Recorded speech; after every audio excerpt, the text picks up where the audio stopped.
quickly call out your name, and as I do, go ahead as always, ask your question and keep it to one question so we have enough time for everybody to get their question in. RJ Harvey, if you're on the call, could you please begin?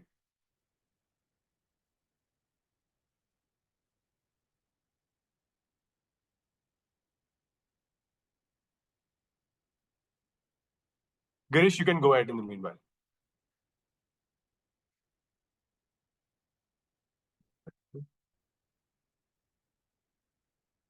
Girish, if you're speaking, you're on mute. We can't hear you. Bharat, please go ahead.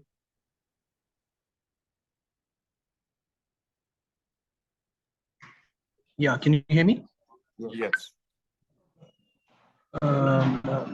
And so Rohit's back amongst the runs. Was his lack of runs ever a concern for you? And different format, though, how do you see him doing?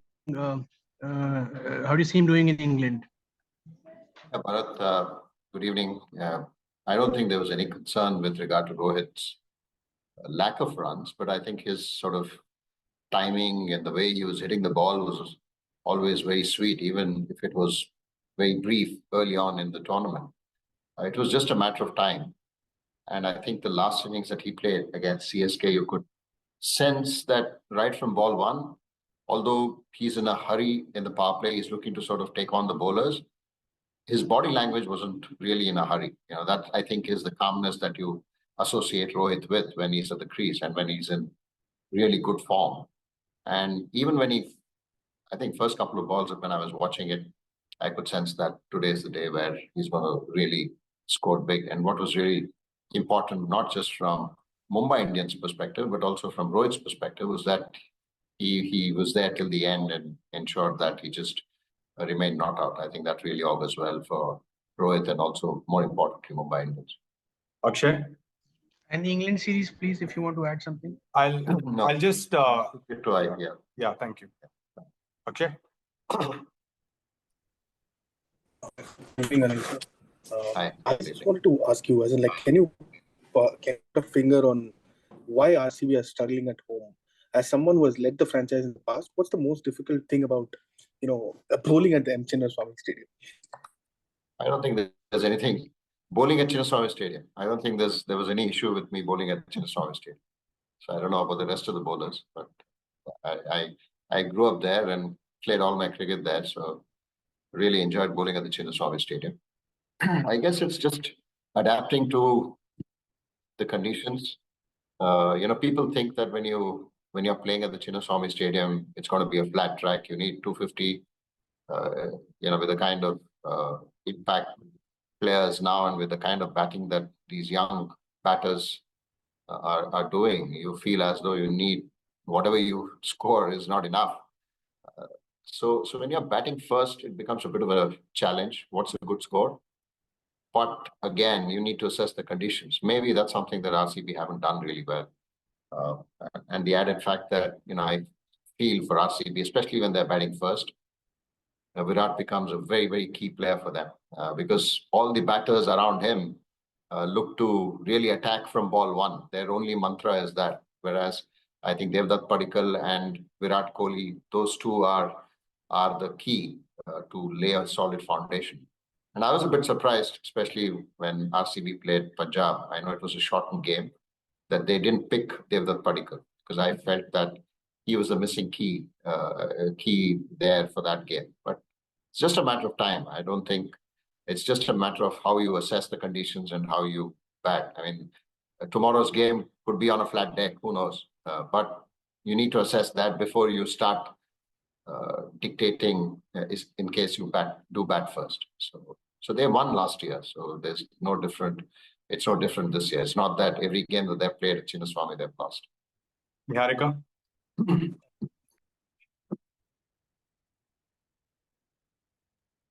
Good evening, Anil sir. Hi, good evening. My question to you is regarding Rajasthan Royals and the Kolkata Knight Riders. Both teams, they are now having their upcoming matches against RCB and Punjab Kings respectively. And both RR and KKR, they have been on the losing side. They've got it going tough this time around. So how do you see RR and KKR bouncing back against the opponents which are looking very formidable on paper and in performances? Yeah, I mean, we can look at both separately. So RR, I felt that both the games that they lost, they had it in hand, which they shouldn't have. They shouldn't have lost those games. I mean, it happens in the T20 format. Missing Sanju Samson is a big thing. He's a key player for Rajasthan Royals. So that's a big miss from your batting order. Yashasvi batting well is certainly a good thing for them. But again, Jos Buttler is someone who sort of was the key player for Rajasthan Royals for a while, and he was instrumental in single-handedly doing damage to the opposition. So we have seen that with GT. So I was a bit surprised that RR didn't retain him. But however, with the team that they have, they should have won both the games. It happens. It's happened to many teams. You sort of lose from a winning position. I'm sure that's something that they'll have to assess. Otherwise, they have the team. It's not that they don't have the team to beat any side in this competition. It's just a matter of understanding that you don't leave the charge right till the end. Some teams can win from those situations, but when you're not doing it, you might as well think that you only have 19 overs to chase down rather than 20. That may sort of help Rajasthan. Coming to KKR, I felt that they haven't really utilized their resources. I mean, if you look at last year's campaign, it was mostly around the starts that they used to get with Phil Salt and Sunil Narayan. That's not happening this season with their opening batters, and that certainly started putting pressure on their middle order. I felt the utilization of Andre Russell hasn't been really great from a KKR standpoint.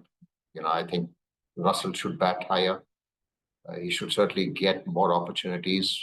Just look at the one that they lost to Punjab. 60 for 2. I think in the dugout, ideally at that point you'd say, okay, Andrew Russell, you go and just finish this game early. If you get out first ball, doesn't matter. We still have batting in hand, but that didn't happen. By the time Russell came, he had to bat with the bowlers, not even a regular batter, because everybody else went ahead of him. And even in the last game, by the time Russell came, I think the match was over. 17 and a half, 18 runs and over. Yeah, it may happen once in 10 games or once in 20 games. It can't happen every time. So that's something that I think KKR need to figure out. They have the bowling lineup. I mean, they have 2 world-class spinners in their lineup. And the 2 fast bowlers, Indian fast bowlers, have been bowling really well, Harshit Rana and Vaibhav. So they have, the team. And Jinx is batting really well, at the top of the innings. Venkatesh Iyer hasn't really performed, but I think KKR has it in them. It's just a matter of maybe the time that they have now, these 4-5 days. I know they had time after the Punjab loss to, a couple of days ago. They lost a game which they should have perhaps won against GT, or at least done better. So I think both these teams, if they have any chance of making it to the playoffs, they'll have to turn it around in the next game. So RR against RCB and KKR against Punjab. Otherwise, it's going to be very difficult for them to qualify. Javed? He's already asked. No, he's not. He was not on. Oh, is it? Hi. He's Hi, asked. Anil. He was in the No, lobby. this is my first question. Oh, sorry. Yeah. So this week particularly, crucial match has been lined up, Chennai and Hyderabad, CSK versus SRH. So here in Chennai, we call as Aryapuram versus MRC Nagar, which means neighborhood know. of, yeah, exactly. Yeah, So I with know. both sides struggling at the bottom, do you see this as a battle for pride and momentum more than points? Javed, you don't know. I mean, by the time they get to Chennai, SRH could have probably had 2 more points. Who knows? You can never tell in the IPL, right? I mean, last year RCB were down and out. They had to win almost 7 out of 7. They won 6 on 7. They qualified. There have been moments where, going back to even 2009, I think when I played for RCB, we had to win literally all matches. That has happened. KKR had to win all matches. That's happened. I was a part of MI for a while. We sort of had a couple of years like that where it's just a matter of winning one and then winning two on the bounce, and then suddenly things start to happen. So it can happen to SRH today. If SRH win today, who knows? I know one of them will probably fall out. Both teams to get all victories is impossible. It's a bit of a challenge. I heard MS speak in the last game where he felt that, okay, if things don't go well in the next game, then we'll have to start thinking of planning ahead, which CSK will have to do. I mean, there's no two ways about it. I think the couple of youngsters who come through have had opportunities. Rashid and Matre in the last game both looked very promising. So again, losing out on a big player like Rutraj, is a big thing for them as well. When you're dependent heavily on the top order, even SRH in the top order, CSK more so, when they won, it was mostly Rutraj and Devon Conway. I was surprised that both these guys didn't start the IPL at the top of the order, because that's what has helped CSK do really well. Travis Head and Abhishek for Hyderabad. So when you have that not working out, example KKR again, then it sort of, the momentum goes away. So you just are waiting for somebody in that middle order to help you out. And that's not happening for CSK, for SRH, and also for KKR. And that's why they are struggling at that position. So it's just a matter of one innings. Yes, nobody wants to lose. Everybody wants to play and try and qualify and then hopefully then win the championship. But there will be times where you'll have to really look inward and then say, how do we now start looking ahead and planning? Maybe not this game. Maybe if a couple of games again don't go well, that's when you start looking at the next year and who you need to and probably give opportunities to the guys who are in the squad. Abhishek.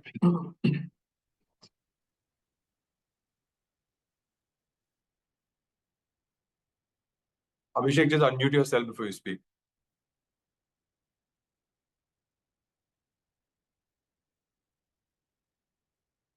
Nitin, you can go ahead. Hello. Yeah, go ahead. Yeah. I mean, Virat Kohli's scores in Bengaluru this season are like 722 and 1. His away from on the other end is significantly different with 4 half centuries to his name. What do you make of this contrast? I just sort of answered that. If RCB have, especially when they are batting first, because you don't know what's a good score in Bangalore at the Chinnaswamy Stadium, because generally, anything below 200 is not a safe score. If you look back at the times when the Chinnaswamy pitch has been really good for batting. But this year, it seems like it's a bit spongy, it's a bit sticky, ball's not coming on, which is not a bad thing if you're a bowler. So that's where RCB, especially I think all the 3 matches of they've batted first, right? I think so, at the Chinnaswamy Stadium. So that's not helped them, and that's where the role of a Virat Kohli and Devdutt Padikkal, those two become really crucial. They sort of need to bat longer so that you have a Phil Salt, Rajat Patidar. Then when Liam Livingstone was playing, these guys can only sort of go one way, and that's the crucial part. I don't think it's got to do with anything with the pitch. Someone like Virat, I'm sure come tomorrow, if RCB bat first, he will definitely. And if the pitch is very similar to what we have seen so far, I'm sure he'll bat very differently and score runs. Nitin. Hello, Anil sir. My question is, RCB top order, especially Phil Salt and Virat Kohli, were clinical in their last game against Rajasthan Royals. So, what should RR's bowling unit do differently to counter such aggressive starts? Yeah, hope that the pitch will help them, because that's what has happened at the Chinnaswamy Stadium. Hope that the pitch is a bit tougher for the batters. They've sometimes opened or bowled a lot with Tikshna in the power play. So that will be one thing that they will look to do. I mean, power play is where the game is made. You're hoping that your bowlers will get you wickets in the power play. And Jofra Archer is not, it's not easy to sort of take him on. I mean, it'll be a challenge because Jofra Archer knows Phil Salt, both play for England. And likewise, Phil Salt knows what Jofra Archer does. So it's going to be a good battle on the cards. And he's in good rhythm. So it'll be a great thing to watch, both Virat and Phil Salt against Jofra Archer, and Tikshna has played, and who knows, another spinner could possibly bowl in the power play. That's how Rajasthan have usually operated in the power play. And it's just a matter of believing and holding on to key areas. I mean, to bowl at Phil Salt, you need to bowl at him.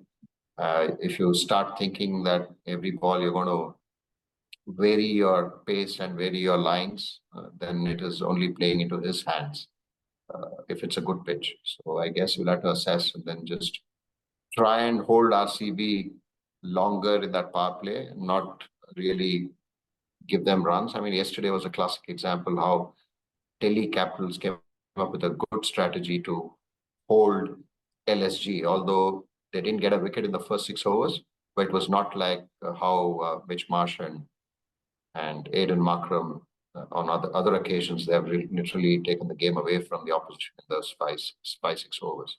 So that's something that RR will have to do, and no better than somebody who's played all his cricket or most of his cricket in Bangalore as the coach. I mean, Rahul Dravid knows the pitch better than me, so I'm sure he'll come up with a plan. Vishesh? Hi Anil sir, good evening. I just wanted to ask, do you think Rajasthan Royals have been guilty of playing around with the batting order a bit too much, because we have seen Shimron Hetmyer not being utilized properly and coming in a bit tad too late? Yeah, I think, each one has their own strategy, but I don't think in a T20, I've always believed that. I mean, even when I played the T20 format, I always believe that there's no set batting order. There's no set bowling order. Everyone needs to be adaptable. I mean, as a spinner, if I go and tell the captain that I can only bowl after 6 overs, I can't bowl in the power play. I don't think that's a great thing. And similarly, as a batter, you can't have a set pattern saying I can only bat after 15 overs. So I guess it's a matter of understanding the situation and what you believe at that point in time to utilize your resources. It's all about utilizing your resources to the best possible, in the best possible way. And yes, I do agree that sometimes, we get too fixated with this right-left combination. And that's something that, you can't be all the time. I mean, we saw that even yesterday. Where there was a lot of emphasis on right-left combination, and sometimes it's counterproductive. So yes, someone like a Hetmyer who's known as a finisher, known to do that role, and he's done that really efficiently on a lot of occasions, needs to get the right opportunity, or he needs to get into the game at a time when the game is not already gone away from him, right? Ideally, you don't want a situation where he needs to go in when you need 13, 14 runs and over. Might as well send Hetmyer when you require 8 or 9 or 10. Your chances of winning are more. So that's how I see it. Amrita? Hello, Anil sir. Hello. Sir, a match between RCB and RR is scheduled to be played in Bangalore on 24th. Before this match, RR has faces 3 consecutive losses, including the one against RCB on April 13. In order to take revenge for that defeat and improve their performance, which area should RR focus on? Amrita, I know it's the revenge week. I think what RR will certainly have to look to do is, look inward and say, where did they actually lose those 2 matches or the 3 matches? I felt that they were in the game. They probably let it drift a bit towards the last 3-4 overs and felt that they can win the game in the last over. And that's where I believe that, especially when you're chasing, not to leave it till the end, because anything can happen. We saw that against DC, where with Stark bowled and denied them those 9 runs and went into a super over, which they beat RR. So and similarly, the next game was similar, where they required those runs and they couldn't get it. So it's just a matter of understanding that, and I'm sure RR will be hopeful that they can turn things around at the Chinnaswamy Stadium. It's just a matter of realizing which player is in good form, who's hitting really well, give them more opportunities to play a longer innings in the T20 format. And that's something I'm sure Rahul Dravid and the team management. Ashish, final question. Hi, Anil sir. Just a quick question on how do you rate and see Suyash Sharma being a leg spinner for India and I'm for really, RCB? No, I'm really impressed with some of the young spinners on display. People who haven't really played first-class cricket, but have been able to hold their own. Suyash is one of them. Even when he first came onto the scene for KKR, I think his consistency has improved, which is not easy with the kind of action that he has. He's bowled brilliantly for RCB. The pace at which he bowls, he doesn't give too much time for the batters to use whatever they need to, in terms of hitting him. And I don't see too many batters picking him. So he's still bowling really nice. And I saw that he's also getting the leg break to go. He has a top spinner, which is really nice. So he's evolving. He's still young. And to see a young spinner develop and bowl better than what he was last year, I think is a great sign. That's what you want to see in young spinners. And it's wonderful to see a lot of spinners coming through. I mean, we saw one yesterday, Digvesh, who, again, hasn't played first-class cricket. He came up the ranks playing local leagues. And of course, in the Delhi Premier League, he impressed there. And then, now he's the go-to bowler for Rishabh Pant. Whenever he needs a breakthrough, whenever he wants to control the game, he goes to Digvesh. And I'm sure today, I'm really looking forward to watching Zishan Ansari bowl. I've been very impressed. Then again, the left-arm spinner from Mumbai, he's Vignesh is another guy who's really impressive. I'm hopeful that he'll play today, even on a flat track. I think, with those variations, you'll be able to at least deceive the batsman. So it's been great to watch some of these youngsters come through. So Suyash is one of them, and it's not easy bowling at the Chinnaswamy Stadium. You need to have the courage and also have that ability to counter whatever the batter does. And I'm really impressed with Suyash.